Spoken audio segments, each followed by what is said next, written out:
sentimen analisis, yaitu menentukan dataset mana yang akan diolah. Kami memilih dataset review Udemy Course Python karena berisi ulasan langsung dari pengguna yang sudah mengikuti kursus Python di platform Udemy. Ulasan ini mencerminkan pengalaman nyata pengguna, mulai dari penilaian terhadap materi, gaya mengajar instruktur, sampai manfaat kursus yang mereka rasakan. Data ini relevan untuk melihat bagaimana pengguna sebenarnya menilai kualitas kursus yang tersedia.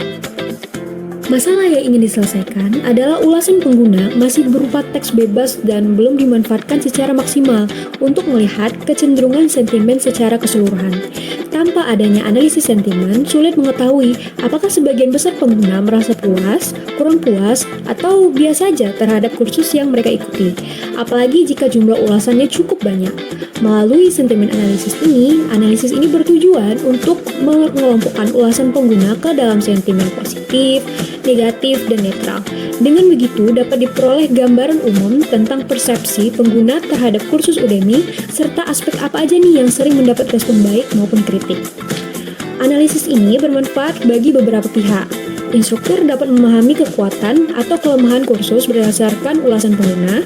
Lalu, platform Udemy dapat menggunakan hasil analisis ini untuk meningkatkan kualitas layanan dan sistem rekomendasi. Sementara itu, pengguna diuntungkan karena memiliki gambaran sentimen umum terhadap suatu kursus sebelum memutuskan untuk mendaftar.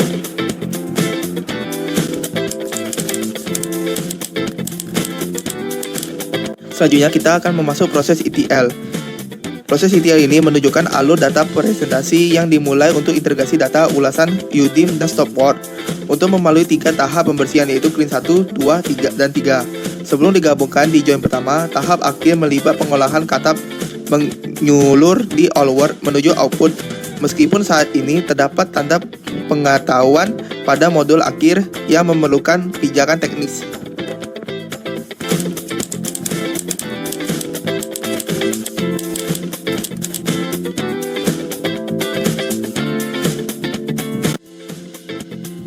Menghubungkan tab Blue dengan tab Py, Anda perlu untuk menginstal tab Py pada prompt di Navigator, Anaconda Navigator.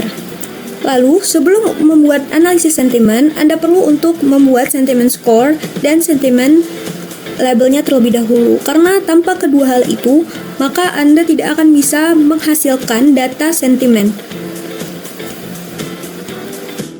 Contohnya dapat dilihat di sini untuk komentar positif. Nih, seperti ini. Amazing beginner level course for someone from a non-data background with kick-off point to start career in data analysis. Nah, dari kalimat ini kita bisa tahu bahwa ini adalah kalimat positif. Maka, si sentimen mengatakan bahwa itu adalah review positif. Untuk contoh review negatif, yaitu seperti ini. A little confusing, but I made it through. Jadi dia merasa bingung saat menggunakan course Udemy. Sehingga, secara otomatis sentimen dari review dia adalah negatif. Contoh lainnya yaitu untuk komentar netral seperti ini, all good. Jadi dia merasa biasa aja dengan course Udemy yang telah dia dapatkan. Ini adalah hasil sentimen berdasarkan review dari course Udemy. Dapat dilihat bahwa kebanyakan dari reviewnya itu merupakan komentar positif dibandingkan komentar netral dan negatif. Sehingga artinya course Udemy ini sudah bagus secara keseluruhan, namun mungkin masih ada beberapa peningkatan yang perlu dilakukan.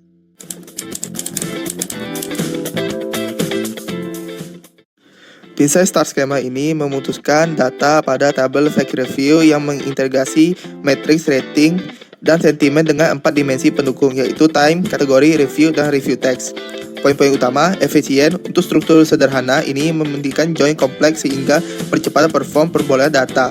Analisa cepat memungkinkan data warehouse menjalankan query bisa secara efisien seperti memantau tren kepuasan pelanggan real time. Wawasan strategi memudah drill down mendalam pada performa kategori untuk mengambil pengambilan keputusan.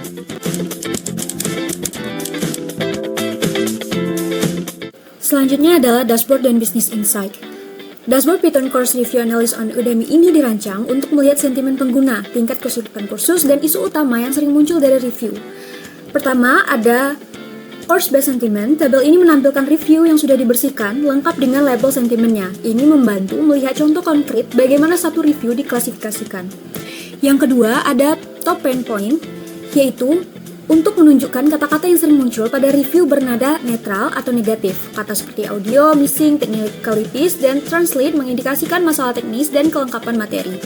Yang ketiga ada dashboard untuk suggestion extractor. Bagian ini menampilkan review yang mengandung saran lengkap dengan label sentimennya. Cocok untuk melihat feedback langsung yang bisa ditindaklanjuti. Lalu ada dashboard difficulty heat map. Ini menunjukkan hubungan antara kategori kursus dan tingkat kesulitan. Terlihat bahwa mayoritas review terkonsentrasi pada level medium. Artinya, sebagian besar pengguna merasa kursus Python ini tidak terlalu mudah tapi juga tidak terlalu sulit. Untuk dashboard word count, visual ini menampilkan kata-kata yang paling sering muncul dalam review. Kata seperti good, great, excellent, dan amazing muncul paling dominan, yang mengindikasikan sentimen positif cukup kuat pada kursus ini. Dari dashboard, KPI utama yang bisa ditarik adalah yang pertama, mayoritas sentimen pengguna bersifat positif.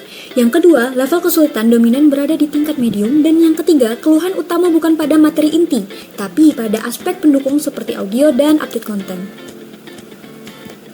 Insight terpenting dari dashboard ini adalah bahwa kursus Python di Udemy secara umum dinilai baik oleh pengguna, baik dari sisi materi maupun penyampaian.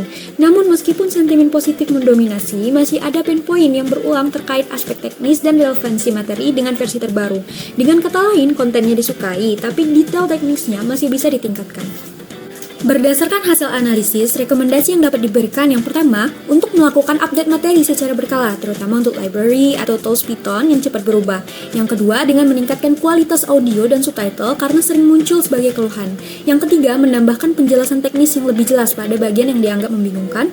Dan yang keempat, untuk mempertahankan struktur dan gaya penyampaian yang sudah ada, karena terbukti menghasilkan sentimen yang dominan positif.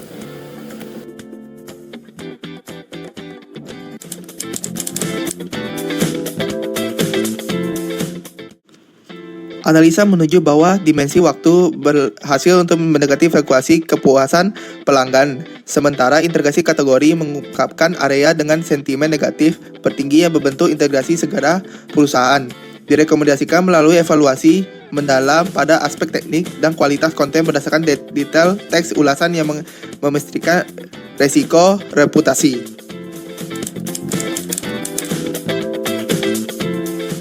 Bagian kategori yang sering membuat pengguna kesulitan ada di assessment dan assignment. Ini terlihat dari visualisasi heatmap dan daftar pain point yang banyak menyebut soal coding, kendala teknis, dan materi yang dirasa kurang lengkap. Sehingga masalahnya bukan terdapat di konsep utama, tapi di saat peserta harus menerapkan materi ke tugas dan evaluasi.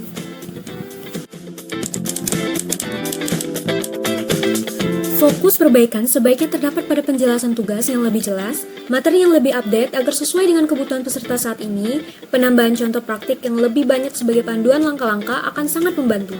Pengguna butuh panduan yang lebih jelas setiap langkahnya agar tidak bingung saat mengerjakan tugas atau assessment. Secara keseluruhan, proyek ini menghasilkan visualisasi bahwa kursus Python di Udemy sudah memiliki kualitas yang baik, tetapi masih memiliki beberapa hal untuk ditingkatkan, dengan memperbaiki kejelasan instruksi tugas, memperbarui materi pendukung, serta menambahkan contoh praktik yang lebih terstruktur. Pengalaman belajar peserta dapat ditingkatkan secara signifikan, tanpa perlu perubahan besar pada materi utama khusus. Sekian penjelasan sentimen analisa dari kami, terima kasih.